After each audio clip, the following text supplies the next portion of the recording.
Hi అండి. Welcome to అల్లరి పిల్ల భవ్య. ఈరోజు మన ఛానల్లో ఒక హెల్దీ అండ్ టేస్టీ రెసిపీ అయితే చూపించబోతున్నానండి. మునగాకు పప్పుచారు. వారంలో కనీసం 2-3 సార్లైనా ఆకుకూరను తీసుకోవాలండి. అన్ని ఆకుకూరల కంటే ఈ మునగాకులో మనకి ఎక్కువ పోషకాలు అయితే అందుతాయి అన్నమాట. ఏదో ఒక రూపంలో తీసుకోవాలండి. ఎప్పుడు మనం పప్పు ములంకూరే వండుకుంటూ ఉంటాము. అలా కాకుండా ఇలా మునగాకు పప్పుచారు ట్రై చేయండి. చాలా బాగుంటుంది. ఇప్పుడు మనం ప్రాసెస్లోకి అయితే వెళ్ళిపోదాము. ముందుగా ఒక కుక్కర్ తీసుకొని అందులోకి ఏదైనా గ్లాస్ కానీ కప్పు కానీ ఏదైనా పర్వాలేదండి. మీ దగ్గర మెజర్ ఉంటే కనుక మెజర్ కప్తో కూడా మెజర్ చేసుకోవచ్చు. నేను హాఫ్ కప్ వరకు కందిపప్పు వేసుకున్నాను. హాఫ్ కప్ వరకు పెసరపప్పు వేసుకున్నాను.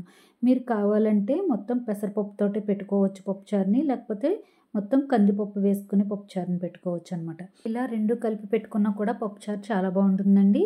ఈ రెండు వేసుకున్న తర్వాత ఇందులోకి కొంచెం వాటర్ వేసుకుని శుభ్రంగా కడిగి ఆ వాటర్ అంతా డ్రైన్ చేసుకోవాలి. తర్వాత మళ్ళీ కొంచెం వాటర్ పోసుకొని ఇది ఒక గంట సేపు అయినా మనం బాగా నానబెట్టుకోవాలి. ఎక్కువగా మనం పప్పు వండుకునేటప్పుడు అప్పటికప్పుడు వండుకునే కంటే పప్పుని ఒక గంటన్నర నానబెట్టుకున్నామంటే మనం పప్పు తిన్నా కూడా మనకి గ్యాస్ ఫామ్ అవ్వకుండా ఉంటుందండి. మనం పప్పు వండుకుని తిన్న రోజున మనకి అరగకపోవటం లేకపోతే గ్యాస్ పట్టేయటం అలా జరుగుతూ ఉంటుందండి.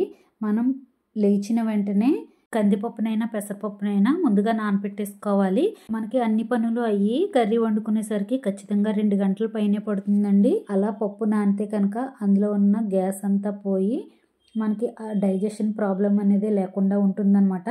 తర్వాత ఇందులోకి నేను మునగాకునైతే శుభ్రంగా కాడలు అవి ఏమి లేకుండా తీసుకుని శుభ్రంగా కడిగి ఆ మునగాకునైతే ఈ పప్పులోకి యాడ్ చేసుకుంటున్నాను. మొత్తం అంతా కలిపితే ఒక గుప్పుడు మునగాకు అయితే సరిపోతుందండి నేను వేసుకున్న పప్పుకి.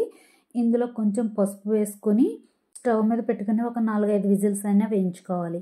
అంటే మనకు పప్పు మెత్తగా పేస్ట్ లాగా అయిపోవాలండి. అంత మెత్తగా ఉడకాలన్నమాట. తర్వాత మనం స్టవ్ ఆఫ్ చేసేసుకోవచ్చు. ఇంతలో మనం ఒక ఉల్లిపాయని సన్నగా కట్ చేసుకోవాలండి. అందులోకి ఒక టొమాటోని కూడా సన్నగా కట్ చేసుకోవాలి. ఒక 2 పచ్చిమిరపకాయలను కూడా కట్ చేసుకోవాలి. ఇవన్నీ కూడా మనం పప్పుచారులో వేసుకోవడానికి అయితే మనం ముందుగా కట్ చేసి పక్కన పెట్టుకోవాలన్నమాట. మనం కందిపప్పుని వండుకునేటప్పుడు ఒక గంట ముందు ఎలాగైతే నానబెట్టుకోవాలని చెప్పానో అలాగే మనం రైస్ వండుకునేటప్పుడు కూడా ఒక గంట ముందు నానబెట్టుకోవాలండి. అలా నానబెట్టుకుని వండుకుంటే రైస్ చాలా బాగుంటుంది. మనం బిర్యానీ వండుకునేటప్పుడు బాస్మతి రైస్ని అయితే ఎలా నానబెట్టుకుంటామో మనం రైస్ వండుకునేటప్పుడు కూడా అలాగే ఒక గంట ముందు నానబెట్టుకుని వండుకుంటే మనకి డైజెషన్ ప్రాబ్లమ్స్ లేకుండా ఉంటాయి అన్నమాట. ఇప్పుడు మనకి కుక్కర్ ప్రెషర్ అంతా పోయిందండి. ఇది మూత తీసుకొని చూస్తే కనుక చక్కగా ఉడికిపోయింది మెత్తగా.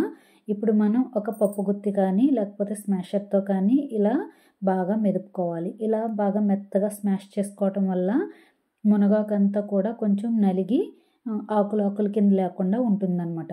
ఇలా మెత్తగా మెదుపుకున్న తర్వాత ఇందులోకి మనం ముందుగా కట్ చేసి పెట్టుకున్నాం కదండి ఒక ఉల్లిపాయ, టమాటా, పచ్చిమిరపకాయలు అవన్నీ కూడా ఈ పప్పులోకి యాడ్ చేసుకోవాలి. తర్వాత టేస్ట్కి సరిపడా ఉప్పు, కొంచెం పసుపు వేసుకోవాలి. తగినన్ని నీళ్ళు పోసుకోవాలండి. ఇవి బాగా ఉడికించుకోవాలి. ఈ ఉల్లిపాయ ముక్కలు, టమాటా ముక్కలు కూడా మెత్తగా ఉడికించుకోవాలి. మెత్తగా అంటే మరీ మెత్తగా కాదండి, కొంచెం క్రంచీగా ఉండేలాగా ఉడికించుకోవాలి. ఇప్పుడు స్టవ్ మీద పెట్టుకొని బాగా ఉడికించుకోవాలి. టమాటా ముక్కలు, ఉల్లిపాయ ముక్కలు కూడా హాఫ్ కుక్ అయితే సరిపోతాయండి. ఇందులోకి మనం పులుపునైతే పిండుకోవాలి. చింతపండుని ముందుగానే నానబెట్టి ఆ రసాన్ని తీసి పెట్టుకున్నానండి. ఆ చింతపండు రసాన్ని ఇందులోకి యాడ్ చేసుకుంటున్నాను. మీరు వండుకునే క్వాంటిటీని బట్టి మీకు ఎంత పులుపు కావాలో దానికి తగ్గట్టుగా మీరైతే యాడ్ చేసుకోండి. నాకు సరిపడేటట్టుగా నేను చింతపండు రసాన్ని అయితే వేసుకున్నాను అనమాట. ఈ చింతపండు రసం వేసుకున్న తర్వాత ఒకసారి మిక్స్ చేసుకొని ఉప్పు కూడా చూసుకుని ఉప్పు సరిపోకపోతే కనుక యాడ్ చేసుకుని బాగా మరిగించుకోవాలి. ఈ పప్పుచారు పక్కన మరుగుతూ ఉంటుంది. ఇంతలో మనం తాలింపు అయితే పెట్టుకుందామండి. నేను తాలింపు కోసం నెయ్యినైతే వేసుకుంటున్నాను. మీరు ఆయిల్ కూడా వేసుకోవచ్చు అనమాట. లేకపోతే బటర్తో పెట్టుకున్నా కూడా బాగుంటుంది. నెయ్యి హీట్ అయిన తర్వాత ఒక 5-6 వెల్లుల్లిపాయలను దంచుకుని వేసుకోవాలి. వెల్లుల్లిపాయలు కొంచెం వేగిన తర్వాత 1/2 స్పూన్ వరకు ఆవాలు, జీలకర్ర, వామటాలు అయితే నేను యాడ్ చేసుకుంటున్నానండి. మీ దగ్గర ఉంటే వేసుకోండి, లేకపోతే లేదు. కొన్ని కరివేపాకు, ఎండుమిరపకాయలు వేసుకుని అందులో ఒక 1/2 స్పూన్ వరకు ఇంగువ కూడా వేసుకుని బాగా మిక్స్ చేసుకోవాలి. ఇవన్నీ కూడా బాగా ఫ్రై అయిన తర్వాత ఇందులోకి నేను కొంచెం కారం అయితే వేసుకుంటున్నానండి. తాలింపులో కారం వేసుకొని ఈ మునగాకు పప్పుచారుకి తాలింపు పెట్టుకుంటే కనుక చాలా బాగుంటుంది. ఈ కారం ఆయిల్లో వేగి అదేంటి నేతిలో వేగి మంచి కమ్మటి స్మెల్ అయితే వస్తుందన్నమాట. అలా వేగిన తర్వాత ఈ పోపులన్నీ కూడా మనం మరుగుతున్న ఈ పప్పుచారులోకి వేసుకొని ఒకసారి మిక్స్ చేసుకోవాలి. మిక్స్ చేసుకుని స్టవ్ ఆఫ్ చేసేసుకుని వేరొక గిన్నెలోకి ఈ పప్పుచారుని తీసేసుకుందాం. ఇలా మునగాకుతో పప్పుచారు ఎప్పుడైనా ట్రై చేస్తారో లేదో నాకు తెలియదు కానండి, తప్పకుండా ట్రై చేయండి. మనం పప్పుచారుతో పాటు ఆకుకూర కూడా మనకి వెళ్తుందన్నమాట. చక్కగా పిల్లలకు కూడా తెలియకుండా తినేస్తారు ఇలా కనుక చేసి పెట్టామంటే. ఈ మునగాకు పప్పుచారుని తప్పకుండా ట్రై చేయండి. మునగాకు పప్పుచారు అనొచ్చు, లేకపోతే మునగాకు కట్టు పప్పుచారు అని కూడా అనొచ్చండి.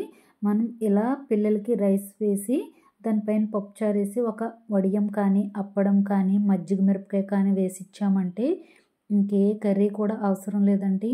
ఎంత బాగుంటుందంటే వేడివేడిగా తిన్నామంటే ఒక్క ముద్ద కూడా వదలకుండా తినేస్తారనమాట. అంత బాగుంటుంది ఈ పప్పుచారు అయితే. ఈ మునగాకు పప్పుచారుని తప్పకుండా ట్రై చేయండి. ట్రై చేసి టేస్ట్ చేసిన తర్వాత ఎలా ఉందో నాకు ఫీడ్బ్యాక్ ఇవ్వటం మాత్రం మర్చిపోవద్దండి. నేనైతే టేస్ట్ చేశానండి, చాలా బాగుంది. పిల్లలకు కూడా చాలా బాగా నచ్చుతుంది. మీరు కూడా ఇలాంటి రెసిపీస్ చేస్తే కనుక మీ ఇంట్లో మీరు ఒక సెలబ్రిటీ అయిపోతారనమాట. ఈ వీడియో కనుక నచ్చినట్లయితే మీ ఫ్రెండ్స్కి మీ రిలేటివ్స్కి షేర్ చేయండి. మరిన్ని మంచి మంచి వీడియోస్ కోసం నా ఛానల్ని సబ్స్క్రైబ్ చేసుకోండి. Thank you for watching.